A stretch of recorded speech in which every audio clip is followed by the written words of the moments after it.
আজ আমি তালদিতে আমার একটা দিদিমার বাড়ি যাব।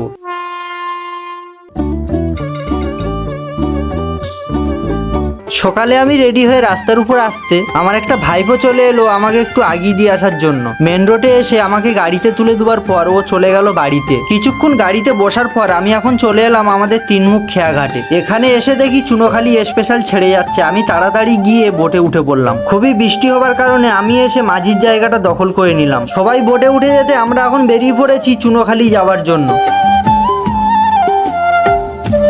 কিছুক্ষণ বোটটা চলার পর মাঝি চলে এলো আমাদের কাছ থেকে ভাড়া নেওয়ার জন্য। আর বন্ধুরা এখন আমি চলে এসেছি চুনোখালি খেয়া ঘাটে। এখানে বোটটা ঘাটে এসে ধরার পর বোটের থেকে আমি নিচে নেমে এখন যাব অটো স্ট্যান্ডে। চুনোখালি বাজারের ভিতর থেকে হয়ে আমি এখন চলে এলাম অটোর কাছে। অটোতে বসার পর কিছুক্ষণের মধ্যে অটো ছেড়ে দিল। এখন আমি যাব ক্যানিং এ। 40 মিনিট গাড়িতে বসে থাকার পর এখন আমি চলে এলাম ক্যানিং ব্রিজে। আর গাড়ি থেকে ক্যানিং ব্রিজটা দেখেছো বন্ধুরা, কত সুন্দর লাগছে তাই না? তো এখন আমি ক্যানিং এ চলে এসেছি। এখানে গাড়ির থেকে নেমে অটোওয়ালাকে টাকা মিটিয়ে দিয়ে আমি এখন যাচ্ছি স্টেশনে। আমি এখানে স্টেশনে এসে দেখি কিছুক্ষণ আগে ট্রেনটা চলে গেছে। তো কি আর করা যাবে, এখানে আমি দাঁড়িয়ে কিছুক্ষণ ওয়েট করলাম। তারপরে দেখি ফাইনালি ট্রেনটা চলে আসলো। স্টেশনে এসে ট্রেনটা দাঁড়াতেই আমি ট্রেনের উপরে উঠে পড়লাম। তারপরে কিছুক্ষণের মধ্যেই ট্রেনটা ছেড়ে দিল। বন্ধুরা এখন আমি চলে এলাম তালদি স্টেশনে। স্টেশন থেকে বাইরে এসে আমি একটা টোটোতে উঠে পড়েছি। এখন আমি যাব ললকড়ায়। আমি টোটোর থেকে নেমে এখানে শুভদার দোকানের সামনে চলে আসলাম। আর এখানে এসে দেখি শুভদারা সব দাঁড়িয়ে রয়েছে। তাহলে এখন বন্ধুরা আমি ওদের সঙ্গে গল্প করি। তোমরা ভিডিওটা লাইক আর সাবস্ক্রাইব করে দাও। আবার দেখা হচ্ছে নতুন কোনো ভিডিওতে। ততক্ষণের জন্য